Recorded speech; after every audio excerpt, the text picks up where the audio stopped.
Have you ever had someone collapse in tears on your front lawn, frantically dialing 911, all because you wouldn't hand over a garage remote? Yeah, me neither.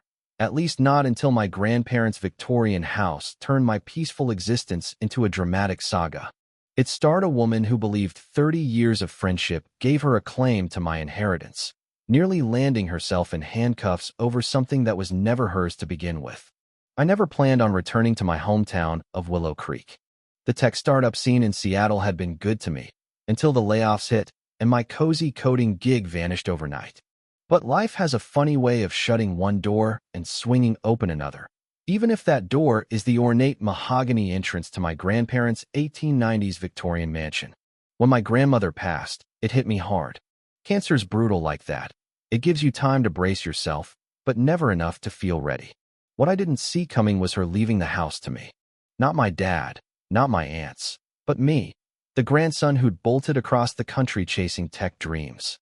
She always said you were the only one who loved this old place as much as she did, Dad told me, his eyes crinkling with a bittersweet smile. We stood in the foyer, afternoon sunlight streaming through stained glass windows, painting the hardwood floors with colorful patterns. He was right. As a kid, I'd spent hours wandering this house, up the hidden servant stairs, into the turret room where Grandma kept her telescope. Time hadn't touched much here. The floral wallpaper in the hall was faded but elegant. The grandfather clock, my namesake, Grandpa used to tease, still ticked every 15 minutes, and the third step on the main staircase still creaked like a familiar hello. Your grandmother kept everything pristine, Eleanor Grayson announced, stepping out of the kitchen like she ran the place. She'd been Grandma's closest friend for 30 years and apparently had her own key. I've been following her cleaning routine, Wednesdays for the parlor dusting, Fridays for the banister polish. I nodded politely, but her tone rubbed me wrong.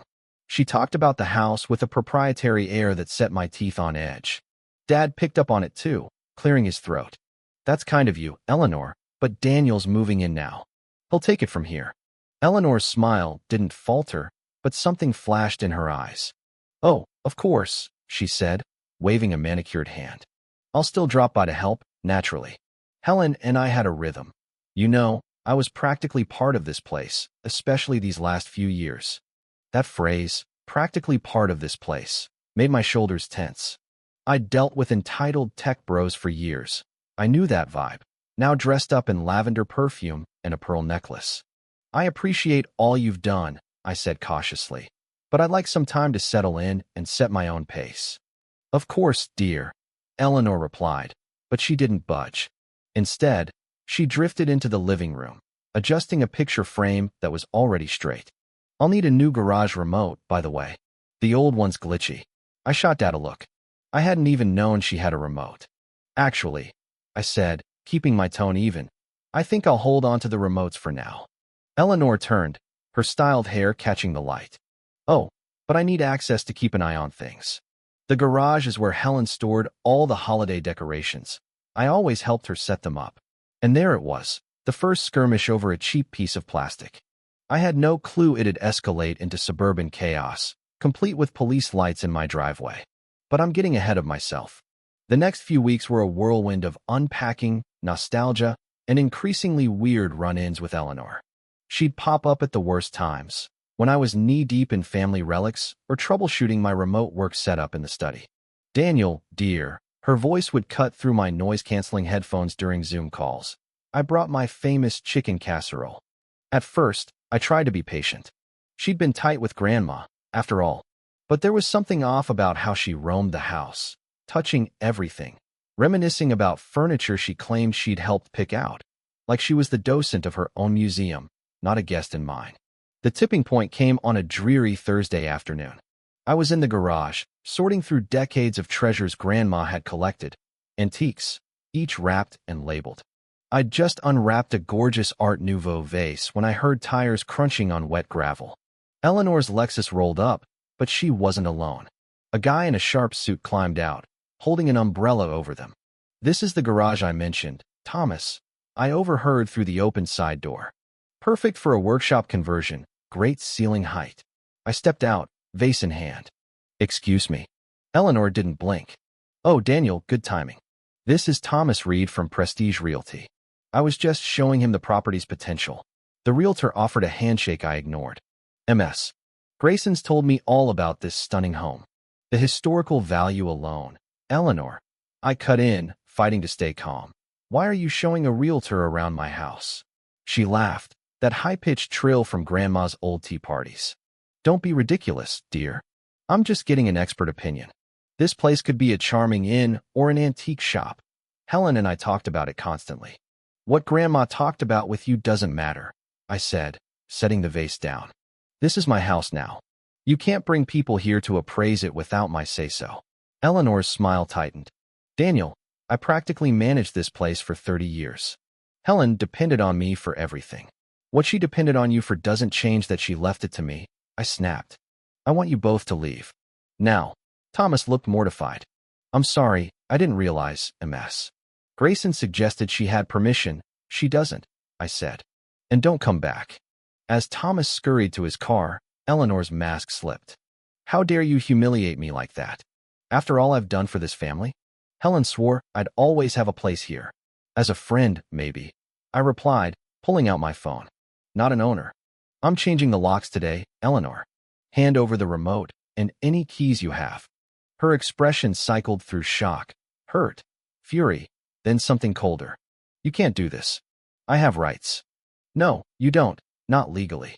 We'll see, she hissed, clutching the remote like a lifeline. Helen gave me this because she trusted me to look after things when she couldn't. The remote, Eleanor. Now, her voice dropped. No, and if you try to take it, I'll call the police. I almost laughed. You're calling the cops because I want my own remote back. Watch me. She yanked out her phone and dialed. I realized this wasn't about the remote. It was about power, about clinging to a past she couldn't release. I never imagined it'd end with sirens, but that's where it went. 5 minutes later, 2 squad cars rolled up, lights flashing against the Victorian's intricate facade. The absurdity sank in. We were feuding over a $20 garage opener. Ma'am, you reported a threat? Officer Lopez, a no-nonsense woman about my age, approached cautiously, sizing up Eleanor, prim and clutching the remote, and me, baffled in my own garage. Yes, officer, Eleanor quavered, playing the victim. This man's trying to steal my property. Helen gave me this remote herself. Sir, Lopez turned to me. This is my house, I said, staying calm. I inherited it from my grandmother.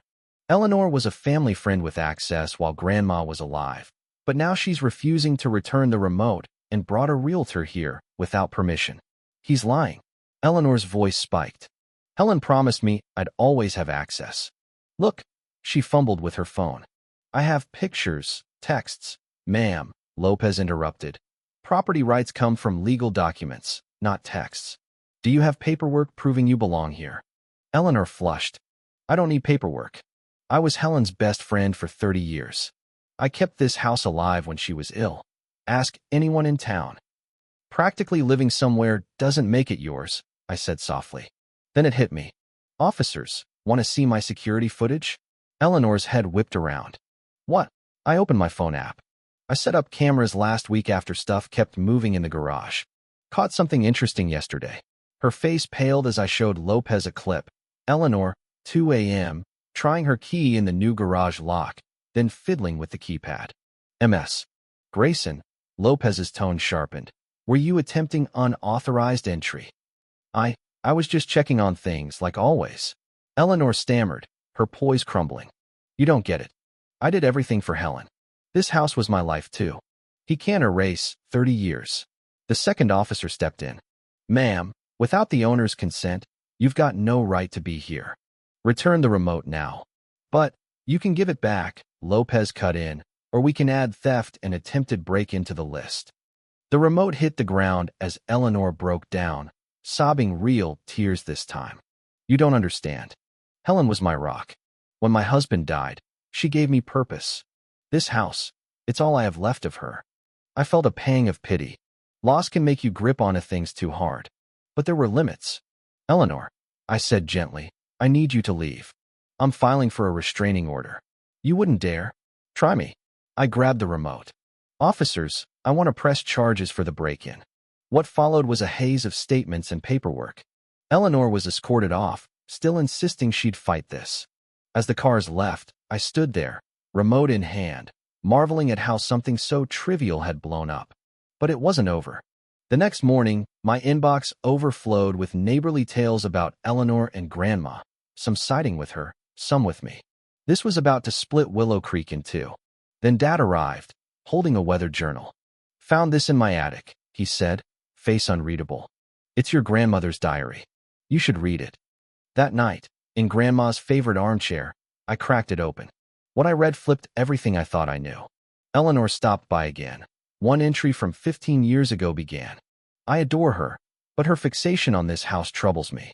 Since losing David, she's here more than her own home. I want to support her, but I worry I'm feeding something unhealthy." More pages revealed a friendship fraying under Eleanor's growing obsession. The last entry, weeks before Grandma died, gutted me. "I'm leaving the house to Daniel. Eleanor won't take it well. She'll feel betrayed. But this house needs someone who loves its spirit, not what it stands for. Daniel sees its soul, like I do. I hope Eleanor finds her own path to heal." The journal fell from my hands. Grandma had seen it all, Eleanor's grief morphing into entitlement, and hadn't known how to fix it without hurting her.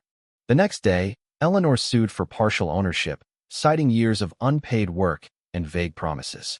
Instead of lawyering up, I called Pastor Evans, who'd counseled both Grandma and Eleanor for years. "We need to talk," I said. "All of us." Sunday, we met in the church office. Eleanor brought her attorney. I came solo. Pastor Evans mediated. Before anyone spoke, I pulled out the diary. "I'd like to read something." As I read, Eleanor's face crumpled, shock, pain, then a dawning realization. She knew. She whispered, tears welling. "All along, she knew I was hiding in this house." "Yeah," I said quietly. "She worried about you, but didn't know how to help without making it worse." Her lawyer opened his mouth, but she silenced him. "David's death broke me. This house became my lifeline. Helen never turned me away, even when I'd show up sobbing at midnight." "I get it," I said. "But suing me won't bring her back."